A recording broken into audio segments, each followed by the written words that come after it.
সিদ্দিকী মহাশয়কে ব্যাস পড়াচ্ছেন রানা মুখার্জি মহাশয়।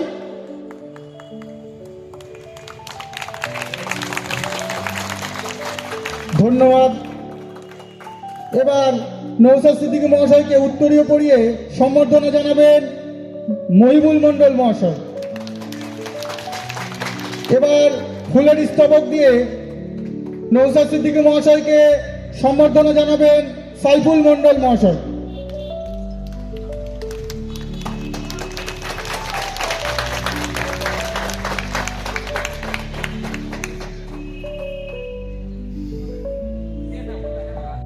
যাই সেই দিনকে স্যার টাকাটা ইনকাম বন্ধ হয়ে গেল।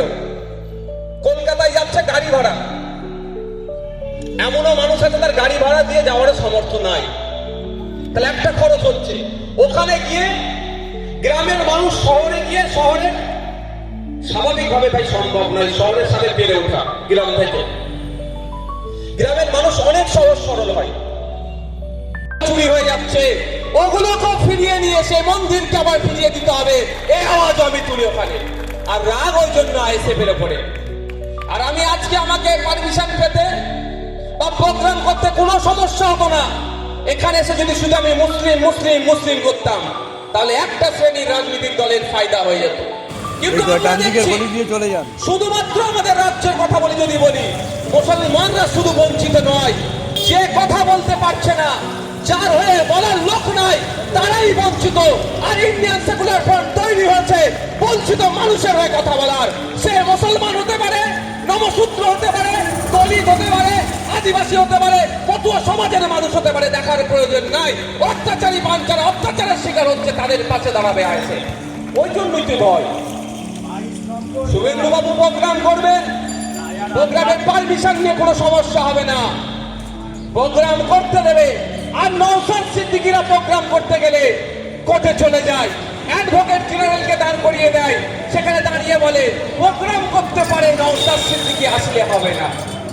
আরে ভাই, আপনারা বলতে পারবেন কেউ আমার রাজনৈতিক জীবনটা অতি অল্প?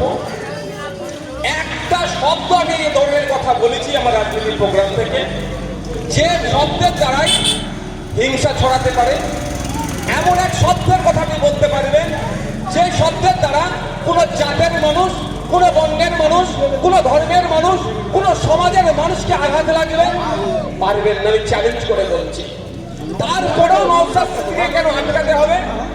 নওশাদ সিদ্দিকীকে আটকাবার কারণ এটাই যে আপনি রমজান মাসে মাথায় ঘোমটা দিয়ে বাবা মানুষের জন্য কাজ করতে গেলে প্রয়োজনে পিঠে পেতে দিতে হবে। সেই নওশাদ সিদ্দিকী প্রস্তুত আছে তার জন্য। সমালোচনা সহ্য করতে পারবো না, আমি করবো সমালোচনা, ভোট আমি গ্রহণ করবো। তো আপনারা দেখছেন গতকাল আর আজকে আমাদের রাজ্যে একটা কি হচ্ছে, বিজনেস সামিট হচ্ছে, বিশ্ববঙ্গ শিল্প সম্মেলন, তাই তো? বিশ্ববঙ্গ শিল্প সম্মেলন নামটা খুব সুন্দর, একটা ভালো জিনিস। গতকালকে দেখলাম কত হাজার কোটি টাকার বাজেট আপনার উদ্যোগ নিয়েছে প্রস্তাবের জন্য, যে থেকে আপনার সম্ভবত 2015 সালের দিকে এই আপনার বিশ্ববঙ্গ বাণিজ্য সম্মেলনটা শুরু হয়েছিল। আমি আপনাদের একটা ছোট্ট তথ্য দিচ্ছি, মানে কিভাবে আমাদের ট্যাক্সের টাকাগুলোকে ধ্বংস করছে এই তৃণমূল সরকার, একটু আপনাদের বলছি। এদের দিয়ে দিবার বেলায় দিতে পারবে না। এই সরকারি কর্মচারীরা আছেন আমাদের এখানে, আমাদের পুলিশ বন্ধুরা আছেন, আছে তো? আছে তো না ভাই? আমাদেরকে আমাদের সামাজিক বন্ধু, আমাদের সামাজিক বন্ধু পুলিশ, কিন্তু এক একটা পুলিশকে 8 ঘন্টার পরিবর্তে 16 ঘন্টা ডিউটি করাচ্ছে। এর বিরুদ্ধে আমরা, তাদের হকের ডিও দিচ্ছে না, তার দিয়ে দেওয়ার পক্ষে আমরা। যাক, আমি ওই বিষয়ে আমি যাচ্ছি না। আমি শুধু একটা আপনাদের দেবো, একটা তথ্য দেবো। আর সে তথ্যটা তো না হারিয়ে ফেলেছি, তাহলে ভুলভাল বললে আমার কেস দিয়ে দেবে। আচ্ছা আচ্ছা আচ্ছা, 2015 সাল থেকে সম্ভবত আপনার এই বাণিজ্য সম্মেলনটা হচ্ছে। আমি ছোট্ট করে বাণিজ্য সম্মেলন দিয়ে বলছি। 2020, 2021 কোভিড এর জন্য বন্ধ ছিল, আর 2024 বন্ধ ছিল, এই 2025 হচ্ছে। এই কটা বছরে বড় বড় শিল্পপতিরা পৃথিবীর বিভিন্ন প্রান্ত থেকে এসেছেন, তারা এসে বলেছিলেন এত এত টাকা আমি দেবো ব্যবসা করার জন্য, বাংলায় লাগাবো। আমি চাই প্রতি বছর বাংলায় 2টো করে এই শিল্প সম্মেলন হোক। আমি আমি চাই, কারণ যত শিল্প সম্মিলন হবে কি হবে, তাহলে আমাদের এখানে টাকা আসবে, কাজ বাড়বে, আমাদের ছেলে মেয়েরা কাজ পাবে। আমাদের ছেলে মেয়েরা যদি কাজ পায়, তাহলে মহারাষ্ট্রে গিয়ে সোমনাথ দেবনাথকে খুন হতে হবে না, তাহলে রাজস্থানে গিয়ে আফরাদুলকে খুন হতে হবে না, তাহলে হরিয়ানাতে গিয়ে সাবির মল্লিককে খুন হতে হবে না, তাহলে কেরলে গিয়ে বাঁকুড়ার হেমন্ত রায়কেও খুন হতে হবে না, বা লাশ হয়ে ফিরে আসতে হবে না। আমি চাই আমাদের এখানে কাজ বাড়ুক, তার আমি পূর্ণ সহযোগিতা করতে প্রস্তুত আছি রাজ্য সরকারের সাথে। তো এই ধরনের বড় বড় শিল্পপতিরা এসে কত টাকা 2023 সাল পর্যন্ত ছিল 17,60,617 কোটি টাকা প্রায় বলেছিল আমরা ব্যবসা করব।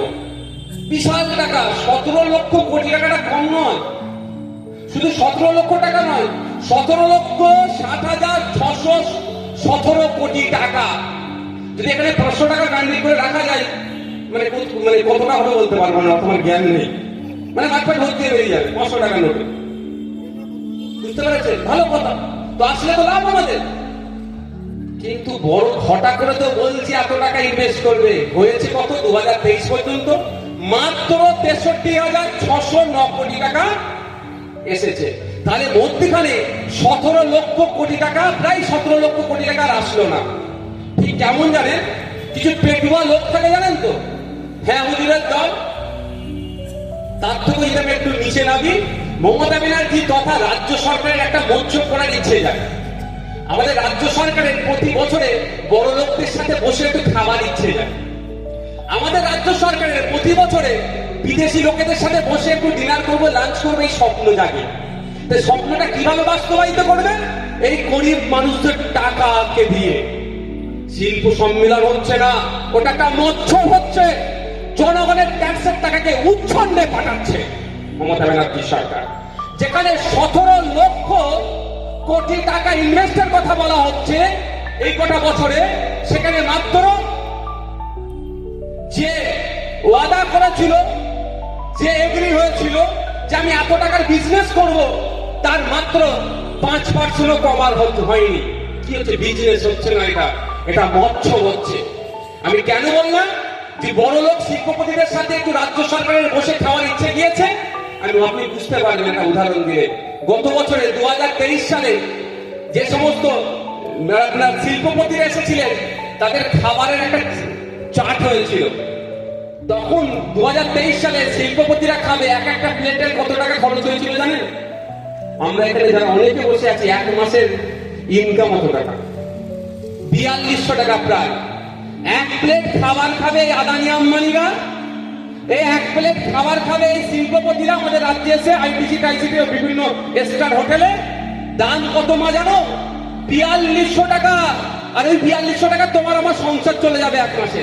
ইনকাম হয়তো আমরা এখানে আছি অনেকে করতে পারিনি, তাহলে আমরা ওকে খাওয়ালাম না। কে কলকাতায় যেতেন, তাহলে আপনাদের ট্রিটমেন্ট কোথায় হতো? আপনাদের জেলাতেই হতো। মুর্শিদাবাদের মানুষ, বাঁকুড়ার মানুষ, শিলিগুড়ির মানুষ, কুচবিহারের মানুষ, ঝাড়গ্রামের মানুষ কোথায়? ভোরবেলায় এসে লাইন দিচ্ছে কলকাতায় সরকারি হসপিটালগুলোতে, যাদের আর্থিকভাবে যারা দুর্বল। তাহলে সেই সমস্ত জেলাতে যদি একটা করে পিজি হসপিটালের মতো বড় হসপিটাল থাকতো, তাহলে এখানকার খেটে খাওয়া শ্রমজীবী মানুষগুলোকে ভোরে গিয়ে লাইন দিতে হতো না? এখানে কাজ মিটিয়ে গিয়ে তারা একটা রোজ কাজ করে গিয়ে পরিষেবাটা পেত। এই লড়াইটা আমাদের। এবার দেখুন, 10,000 কোটি টাকা এরা খরচ করতে প্রস্তুত আছে, কিন্তু 10টা পিজি হসপিটাল করতে না, তা করবে না। এই আমাদের পাশেই তো নদিয়া জেলায় ওই ওটা কোন এতে হয়েছে এমস করতে কত খরচ? সম্ভবত 1000 কোটি টাকার প্রজেক্ট। কল্যাণী এমস করতে 1000 কোটি টাকা বরাদ্দ হয়েছিল। তাহলে বলুন, আমি যদি কল্যাণী এমসেরই উদাহরণ দিই, তাহলে এই 10,000 কোটি টাকাতে কটা এরকম এমস তৈরি হতো? 10টা এমস তৈরি হতো। 10টা জেলার মানুষকে কিন্তু স্বাস্থ্য পরিষেবা নিয়ে আর ভাবতে হতো না। কিন্তু এটা না করে আপনাকে স্বাস্থ্যসাথী কার্ড দিচ্ছে, আপনার ব্লকের হসপিটালটাকে কেন উন্নত মানের করছে না? এর কারণটা কি? এইখানেই তো সমস্যা। এই কারণটা হচ্ছে, যদি ব্লক হসপিটালগুলোতে এক্সরে মেশিন থেকে শুরু করে যে সমস্ত ইকুইপমেন্ট গুলো আছে যদি ঠিকঠাক থাকে, তাহলে আর বেসরকারি হসপিটালে গিয়ে চিকিৎসা পরিষেবা কেউ নেবে? নেবে? বড় লোকও নেবে না, গরিবও নেবে না। তাহলে বেসরকারি হসপিটালগুলোতে মাছি মারবে? খোঁজ নিয়ে দেখুন, এলাকার যারা তৃণমূলের ব্লক লেভেলের নেতা আছে, এলাকার যারা তৃণমূলের জেলার নেতারা আছে, খোঁজ নিয়ে দেখুন বেসরকারি হসপিটালের মালিকদের সাথে এদের কত ভালো সম্পর্ক। দেখে নেবেন এদের সাথে সুমধুর সম্পর্ক। কারণ খোঁজ নিলে দেখা যাবে মাসে মাসে একটা মাসোহারাও হয়তো বেসরকারি হসপিটালের মালিকগুলো দেয়, বাবু তুমি এটা রাখো, আর ব্লক হসপিটালের এক্সরে মেশিনের থাকলে টেকনিশিয়ান দিও না। আমি দায়িত্ব নিয়ে বলছি, আমাকে বিনা অপরাধে 42 দিন জেল কাটিয়েছে। একটা যদি শব্দ ভুল বলি, মমতা ব্যানার্জি, অভিষেক ব্যানার্জি কিন্তু আমাকে ছাড়বে না ভাই। আর আমি ওই জন্য দায়িত্ব নিয়ে বলছি, আমার দায়িত্ব কাউকে নিতে হবে না, আমি নিজে নিচ্ছি। এমন হসপিটাল আছে এক্সরে করতে যাবে, কি বলবে বলুন তো, এক্সরে মেশিন আছে কিন্তু টেকনিশিয়ান অর্থাৎ যে অপারেটিং করে, সহজ ভাষায় যদি বলি, যে মানুষটা আপনার এক্সরেটা করিয়ে দেবে। ওটা তো আর এমবিবিএস ডক্টর করবে না, সে তার অন্য কাজ। টেকনিশিয়ান আমরা মেডিকেলে যদি ভাষায় বলি টেকনিশিয়ান। তাহলে খোঁজ নিয়ে দেখবেন টেকনিশিয়ান নাই। ফলে কি বলবে, আছে জেঠিমা, আছে কাকিমা, আছে চাচি মেশিন, কিন্তু চাচি যে এক্সরে করবে সে আজ নাই। কি এই কেমন কথা? বাস্তব কথা এটাই। যদি টেকনিশিয়ান থাকে কি বলবে, মেশিন আছে, টেকনিশিয়ান আছে, প্রিন্ট করবে যে রিয়েলের শূন্য পদের সংখ্যা কত, ওই 2200 মতো বলেছিল। আর 2024-এর শেষের দিকেও বিরোধী বেঞ্চ থেকে একজন বিধায়ক সাপ্লিমেন্টারি কোশ্চেন করেছিলেন মাননীয় মন্ত্রী মহাশয়কে, যে লাইব্রেরিয়ানের সংখ্যা কত, শূন্য পদের সংখ্যা কত, উনি বললেন 2300। 2021 সালে বলেছিল খুব দ্রুত পূরণ হয়ে যাবে। 2024-এও বলেছেন উনি যে প্রসেসিং এ আছে, পূরণ হয়ে যাবে। 2025 পড়ে গেল। এই যে শূন্য পদগুলো পূরণ হচ্ছে না, ফলে এই লাইব্রেরি থেকে যারা আপনার আমার বাড়ির ছেলে মেয়েরা পরিষেবা নিতে চাইছেন, তাহলে ঠিক মতো তারা পরিষেবা পাচ্ছে না। দেখুন, রাজ্য সরকার, তৃণমূল পরিষদ রাজ্য সরকার, এটাকে তারা নিজেদেরকে রাজা বাদশাহ আর বাকিদেরকে প্রজা হিসাবে ট্রিট করছে। গণতান্ত্রিক রাষ্ট্রে এই রাজ্যতে প্রত্যেকটা মানুষের অধিকার আছে বিভিন্ন জায়গায় সভা সমাবেশ করার, কিন্তু আমরা লক্ষ্য করছি, গভীর উদ্বেগের সাথে লক্ষ্য করছি, যেভাবে আইএসএফ এর বিভিন্ন সভা সমাবেশকে বানচাল করার জন্য অপচেষ্টা চালাচ্ছে, তা সেটাকে আমরা ধিক্কার নিন্দা জানাচ্ছি। আজকেও চেষ্টা হয়েছিল আমাদের প্রোগ্রামকে, তা আমরা সাকসেস করতে পারিনি। লোকাল প্রশাসন যারা আছেন, যারা কর্তারা আছেন, তাদেরকে আমি ধন্যবাদ জানাই। তাদের সহযোগিতা নিয়ে তারা নিরপেক্ষতা বজায় রেখে আমাদের প্রোগ্রামকে আজকে সুষ্ঠুভাবে সম্পূর্ণ হওয়ার সহযোগিতা করেছে। রাজ্যের স্বাস্থ্য ব্যবস্থা নিয়ে একটা জিনিস বললেন, যেখানে রাজ্যের মুখ্যমন্ত্রী স্বাস্থ্যমন্ত্রী, কি বলবেন? দেখো, রাজ্যের স্বাস্থ্য ব্যবস্থা তলানিতে চলে গেছে। আমি দায়িত্ব নিয়ে বলছি, বিভিন্ন হসপিটালে দেখুন, এখন সরকারি হসপিটালে সেলাইন, ঔষধের ঠিকমতো জোগান নাই। যেখানে মৌলিক অধিকারের মধ্যে পড়ছে, জনগণ অসুস্থ হলে তাকে সুস্থ করার দায়িত্ব হচ্ছে রাষ্ট্রের, সেই রাষ্ট্র আজকে সম্পূর্ণরূপে ব্যর্থ। এই ব্যর্থতার দায় ঢাকার জন্য হাতে একটা স্বাস্থ্যসাথী কার্ড ধরিয়ে দেওয়ার চেষ্টা করছে, ও আয়ুষ্মান কেন্দ্র, আয়ুষ্মান ভারত কার্ড দিয়ে বাদ বেঁচে যাওয়ার চেষ্টা করছে। কিন্তু আমি রাষ্ট্রের নাগরিক, আমি অসুস্থ হয়েছি, আমাকে স্বাস্থ্য পরিষেবা রাষ্ট্রকে দিতে হবে। তার যখন দরকার লাগবে ঔষধ সেটা দিতে হবে, যখন স্যালাইনের প্রয়োজন হবে সেটা দিতে হবে, যখন বিভিন্নভাবে আপনার আলট্রাসোনোগ্রাফি থেকে শুরু করে, ইউএসজি থেকে শুরু করে, এক্সরে থেকে শুরু করে যে পরিষেবাটা দরকার সেটা নাগরিককে দেবে। এটা সম্পূর্ণরূপে ব্যর্থ হয়েছে। আপনারা কদিন আগে দেখলেন, মানে গতকাল কি মনে হচ্ছে, কলকাতায় একটা নামি দামি মেডিকেল কলেজের থেকে একটা চিঠি লিখছে যে পর্যাপ্ত পরিমাণে স্যালাইন নাই, সেটাকে সরবরাহ করার জন্য। তাহলে এটা কি হচ্ছে? এটা রাজ্য চলছে, এটা একটা সরকার চলছে, এটা একটা সার্কাস চালাচ্ছে। এই জন্যই রাজ্যের যিনি স্বাস্থ্যমন্ত্রী আছে, সেটাকে জন্য, এটা সমাধানের জন্য পন্থা আছে, সেই পন্থা নিতে চাইছে না। দেখুন, সব জায়গায় যদি সঠিকভাবে চালানোর চেষ্টা করে, তাহলে বিরোধীদেরকে একটা সে রাখা দরকার। বিরোধীরা হচ্ছে একটা আয়নার মতো, ভুলটাকে ধরিয়ে দেবে। কিন্তু দুর্ভাগ্যের বিষয়, যখনই আমরা বিরোধীরা আমাদেরকে ধরানোর চেষ্টা করছি সরকারে, তখনই মিথ্যা মামলা দিয়ে আটকে রাখার চেষ্টা করছে, না আর এই মিটিং মিছিল করলে বিভিন্ন কলে কৌশলে আমাদেরকে আটকানোর চেষ্টা করছে। আপনি বললেন রাজ্যে বঙ্গ সম্মেলনের নামে মৎস্য হচ্ছে, কি বলবেন এই বিষয়ে? জনগণের ট্যাক্সের টাকাটা রাজ্য সরকার উচ্ছন্নে দিচ্ছে, এই শিল্প সম্মেলনের নামে এটাকে মৎস্যবে পরিণত করেছে। 17 লক্ষ মানে 600 কত কোটি টাকার কত হাজার কোটি টাকার একটা এই বিগত বছরগুলোতে ইনভেস্ট করবে বলে অঙ্গীকার করেছিল, কিন্তু ইনভেস্ট কত হয়েছে? 5%-এর নিচে ইনভেস্ট হচ্ছে। তাহলে এই ইনভেস্ট করার জন্য যারা আসছে, থাকছেন, খাচ্ছেন, স্টার্ট হোটেলে থাকছে, এক একটা প্লেটের খরচ প্রায় 4200 টাকা। টাকাটা কে দিচ্ছে? জনগণের ট্যাক্সের টাকা।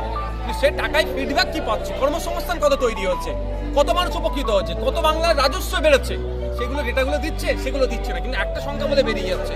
সেই সংখ্যার খেলা তো আমরা ভালো করেই জেনে গিয়েছি। কুম্ভ মেলায় যে পদপিষ্ট হয়ে মানুষ মরছেন, আপনি বলবেন যোগী সরকার কুম্ভ মেলার আয়োজনে সম্পূর্ণ ব্যর্থ, কি বলবেন?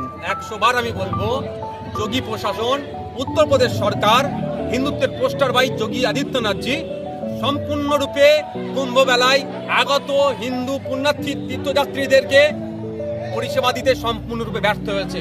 এই যে ঘটনা ঘটেছে